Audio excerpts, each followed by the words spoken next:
रवि प्रताप सिंह, आपने पूछा था कि सारे लोग भाजपा ही में क्यों जा रहे हैं, पार्टियां छोड़ छोड़ के, अपनी तोड़ तोड़ के। उसका उत्तर भाजपा ने दिया कि भाजपा में कोई नहीं आ रहा, ना भाजपा किसी को ले रही है, ना किसी को नहीं ले रही।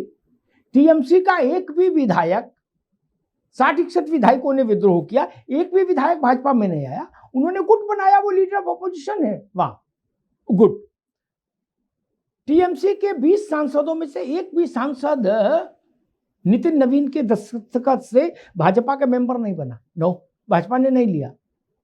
उद्धव की पार्टी के सांसद जो चिट्ठी देके आए हैं ओम बिरला को, वो भाजपा के लिए नहीं आए। वो तो कह रहे हैं कि हमारी निष्ठा एकनाथ शिंदे जी में है, बात खत्म हो गई।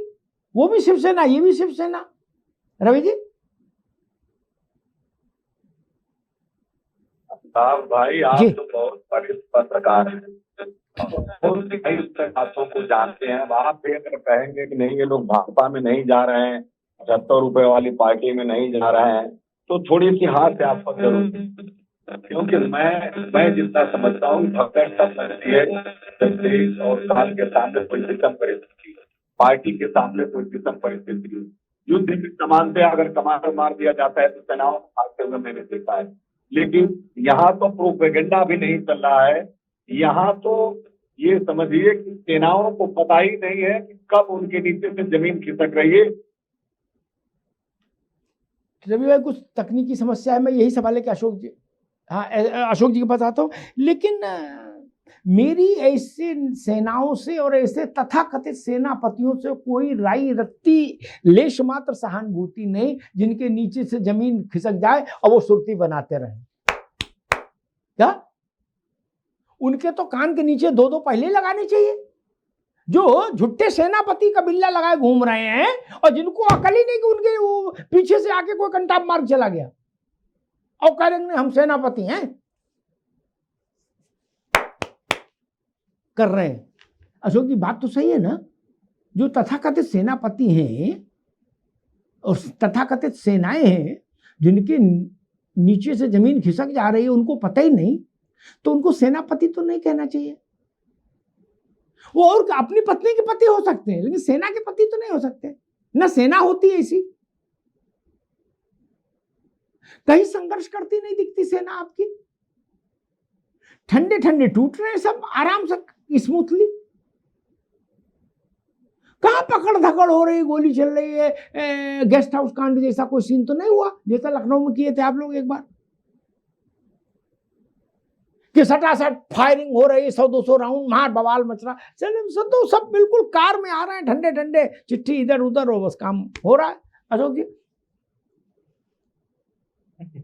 अमिताभ जी, देखिए आप जो बातें कह रहे हैं कि भाजपा कहाँ उसमें जिम्मेदार है, नहीं ये नहीं कहा मैं कह रहा हूँ, आपने रवि जी ने पूछा सब भाजपा ज्वाइन कर रहे हैं, मैंने भाजपा ने उत्तर दिया कि हमारी पार्टी किसी ने नहीं ज्वाइन की। ये तो ठीक है, टेक्निकली दे आर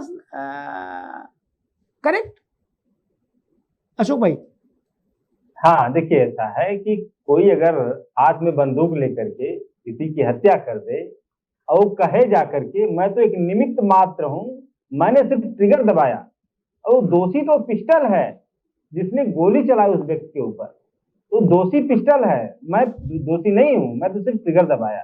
तो वही हालत भाजपा की है कि भूपेंद्र यादव के घर पर टीएमसी की 20-20 सांसदों की बैठक होती है और यहाँ पे रत्नाकर जी कह रहे हैं कि भाजपा का इससे क्या लेना देना, तो किसको बेवकूफ बना रहे भैया? पूरा देश सबके घर जाते, देखो सबके घर जाते। मोदी जी मुलायम सिंह जी के घर गए, कौन किसके घर नहीं जाता? सबके घर जाते हैं, नहीं जाते? वो तो सैफई चल के गए जी, बाकी लोग तो लखनऊ दिल्ली गए होंगे, वो तो सैफई तक गए। नरेंद्र मोदी तो वहां रुके, फोटो खिंचाई, भोजन किया। अशोक जी। देखिए अमिताभ जी, इंसान बलवान नहीं होता, बलवान समय होती है, समय हो तो बलवान। आज समय जिसके साथ है वो बलवान है, और जिसके साथ समय नहीं है वो सेनापति बेकार है। इसको आप इसी तरह से ले लीजिए। और समय का चक्र चलता है, कभी आपका समय आएगा, कभी मेरा समय आएगा, ये समय का चक्र चलता है। समय से बलवान कोई नहीं होता। रह गई बात मूल मुद्दों पर, अभी हमारे रत्नाकर भाई ने सुभाषपा, निषाद पार्टी और किसका नाम ले लिया। लेकिन आपने देखा होगा अभी जैसे लूट की बात हो रही है यहाँ पर, कि बात लूट की न हो, इसलिए टूट का मुद्दा उठा दो। समाजवादी पार्टी में आने दलों में टूट का मुद्दा उठा दो ताकि लूट की बात दब जाए।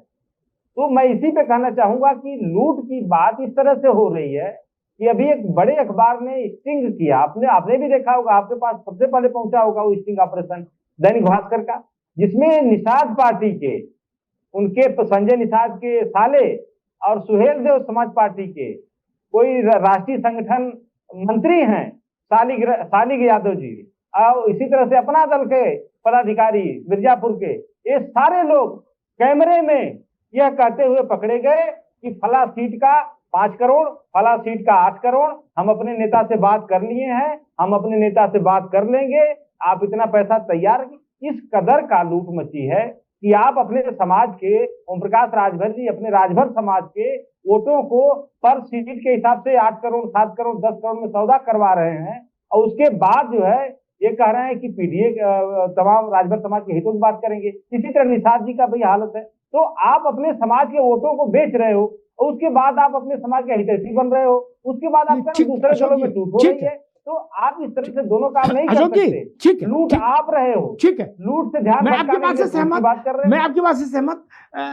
मैं आगे चलूं उससे पहले एक बात कहूंगा, वो स्टिंग ऑपरेशन पब्लिक में आ गया, सब जान गए किसने, कौन 5 मांग रहा, कौन 7, कौन 8। ठीक, अब let the people decide. Rajbhar की, निषाद की, अनुप्रिया की पार्टी को वोट नहीं देना चाहिए जनता को, और उनके समाज को तो कतई नहीं देना चाहिए।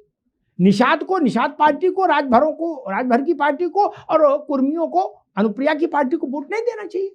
ठीक बात, फेयर एनफ, मैं इसके साथ हूं। अगर वो आपके भरोसे के वोट को, भरोसे को बेच रहे हैं, 5 करोड़, 7 करोड़, 8 करोड़, कोई भी अमाउंट हो, तो वोट नहीं देना चाहिए। ज्ञानेंद्र प्रताप सिंह, ये आरोप बार बार लगते हैं छोटे दलों पर, पहली बार नहीं, बार बार लगते हैं। और ऐसा नहीं कि स्टिंग हो गया, हम लोग इसी फील्ड में 40 साल हो गए, लोग आके भी बताते हैं, जो दे आते हैं वो भी, क्या, और जिनकी डील नहीं हो पाती वो भी बताते हैं आके कि हम 3 कह रहे हो, 5 वाला आ गया, फिर हमें नहीं दिए। क्या, हम भी तो इसी में है ना, हम नेता नहीं है लेकिन नेताओं के बीच में है ना, तो हमारे पास भी सबकी सूचनाएं आती हैं। जो पैसा देके टिकट लाता है वो भी बताता है कि भैया इतना लग गया।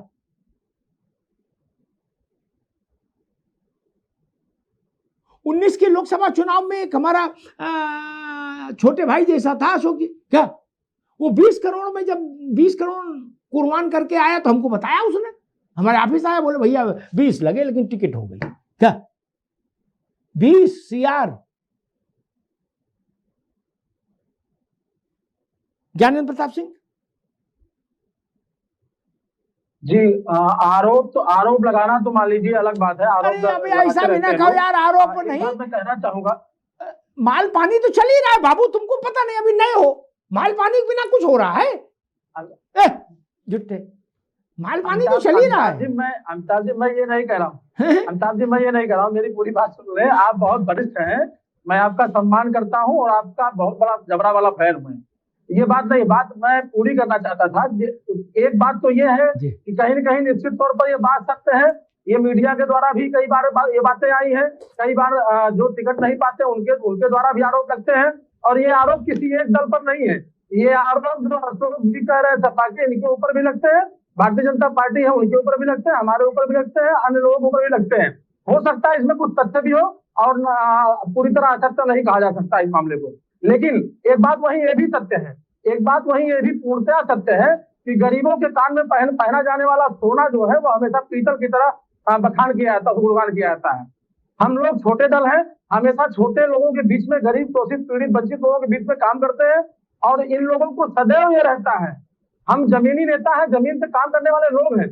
प्रतिदिन हमारे माननीय राष्ट्रीय अध्यक्ष जी कहीं न कहीं जाते हैं, समाज के बीच में रहते हैं और समाज के साथ में जुड़ करके काम करते हैं, उनके सुख दुख के सहभागी होते हैं। ये आरोप प्रत्यारोप का लगाना इनका हो सकता है सही हो गलत हो, मैं उस पर ठीक है ज्ञानेंद्र जी, ठीक है, ठीक है ज्ञानेंद्र जी, ठीक है, अभी रुकना होगा। मैं जब अंत में बोलूंगा तो मैं एक किस्सा बताऊंगा, क्या वो मैं मतलब उसमें फर्स्ट पर्सन में किस्सा है अशोक बाबू, क्या लोग बताते हैं कि भाई 10 सीट अगर हमको मिली तो 7 सेल में कर देंगे, 3 अपने परिवार के लिए रख लेंगे। क्या? बस 7 सेल में लगा देंगे, उनका दाम ले लेंगे और 3 परिवार के लोगों को लड़ा देंगे। बस ऐसा सिस्टम है उत्तर प्रदेश में, तो मैं अच्छे से जानता हूं। खैर रवि प्रताप जी, आपने जो आरोप लगाया था, बीजेपी ने कहा कि एक भी एमपी जो टूट के आ रहा है वो उसको भारतीय जनता पार्टी अपने अंदर समाहित नहीं कर रही, पार्टी ज्वाइन नहीं करवा रही, बाकी सबको आजादी है, कोई किसी पार्टी को ज्वाइन करे। रवि जी। अमिताभ जी, आप इतने वरिष्ठ पत्रकार हैं, प्रबुद्ध पत्रकार हैं, और आपको बहुत लोग देखते हैं और सुनते हैं। आपकी एक अपना जलवाए जलाल है। आप भी इस चीज को मानते हैं कि 75 रुपए वाली पार्टी के साथ लोग जाके मिल रहे हैं, उसका इतना क्रेज हो गया? कम से कम आप तो ये न कहें। अंदर की बात आप ही जानते हैं, और 1 महीना पहले आप ही बोले थे सारे हम डिबेटर्स को कि भैया 1 साल के अंदर तो 2/3 बहुमत हो रहा है, राज्यसभा में भी और लोकसभा में भी, और नेता ने नाम का प्राकट आप नहीं किया।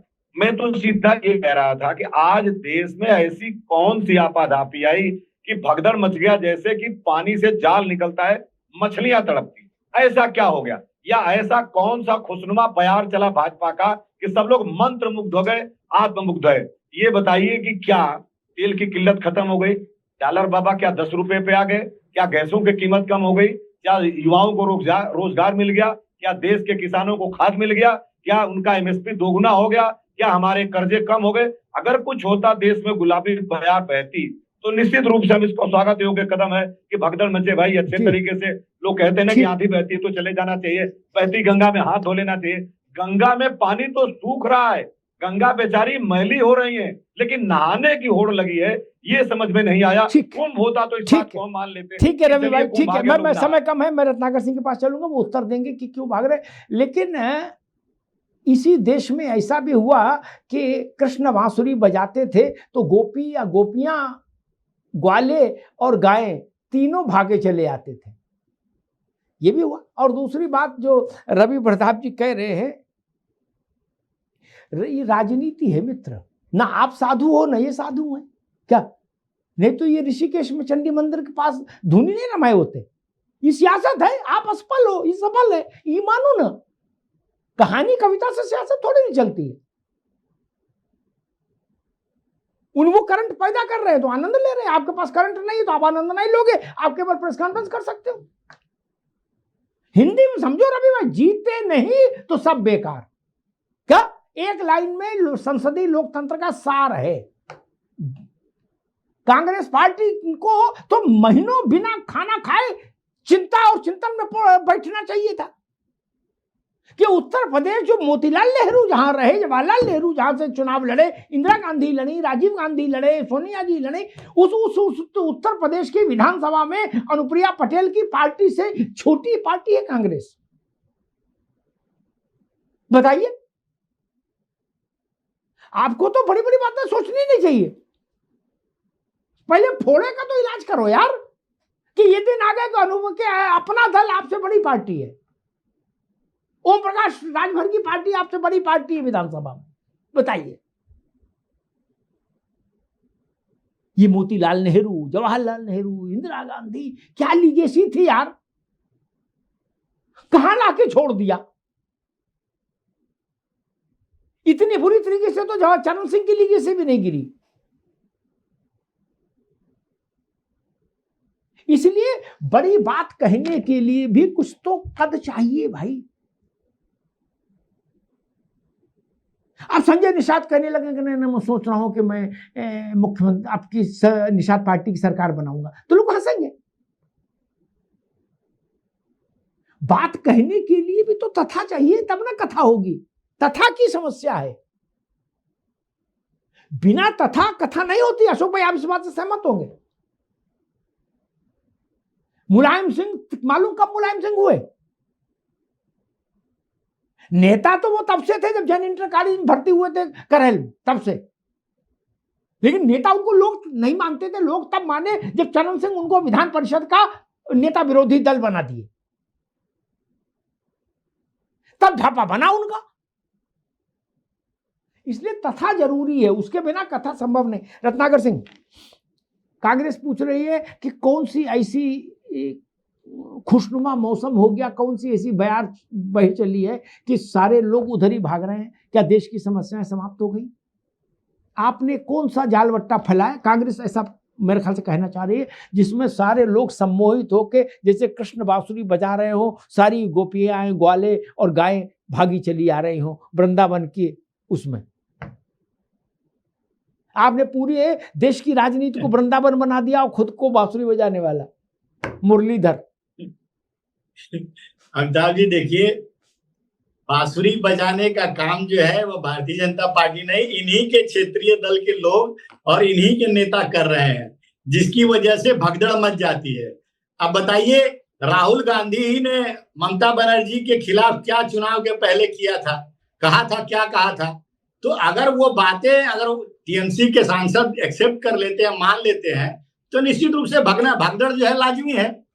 दूसरी महत्वपूर्ण बात यह है कि मुझे तो अशोक यादव जी के जो अशोक भाई कह रहे हैं कि इनको कहना चाहिए, समझाना चाहिए ऐसे गठबंधन, इंडी गठबंधन के लोगों को कि भाई आप इस तरह का वक्तव्य मत दीजिए। अब आपको याद होगा अमिताभ जी कि यही संजय राउत जी कुछ दिन पहले उन्होंने एक अपील किया था, बड़ा मार्मिक अपील किया था।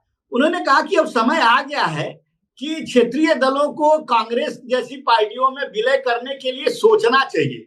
अब बताइए, इस तरह का वक्तव्य जब संजय राउत देंगे और जो सांसद वहां पे है या इनके दल में है, वो सोचेंगे कि हमारा धर्म भ्रष्ट करने की जब बारी आ जाएगी, सोचेंगे कि मैं अगर कांग्रेस में चला जाऊंगा तो मेरा धर्म भ्रष्ट हो जाएगा, तो निश्चित रूप से इस तरह की आपाधापी और भागदौड़, आया राम गया राम जैसी परिस्थिति देखने को मिलेगी।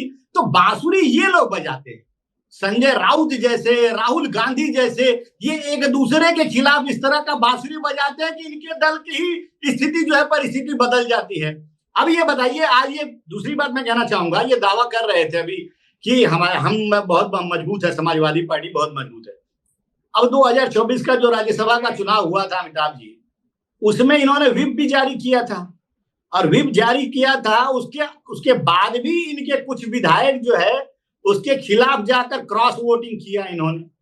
तो समाजवादी पार्टी पहले अपने कुनबे को बचाए और कुनबे को जो एकत्रित करे, उनको आत्मविश्वास दे कि भाई हम हैं और हम आएंगे। सिर्फ एसी रूम में बैठ करके प्रेस कॉन्फ्रेंस करके राजनीति नहीं हो सकती, ये इतिहास गवाह है। जिन्होंने कोशिश किया वो डूब गए। आपको जनता के बीच में जाकर सच और झूठ का परख करके और जनता के बीच की राजनीति करनी चाहिए। आप यहाँ पे बैठ करके एसी में और चैनल पे बैठ करके सब गुलाबी बातें करेंगे तो जनता आज की मूर्ख नहीं है। ठीक है रत्नाकर जी, जनता सब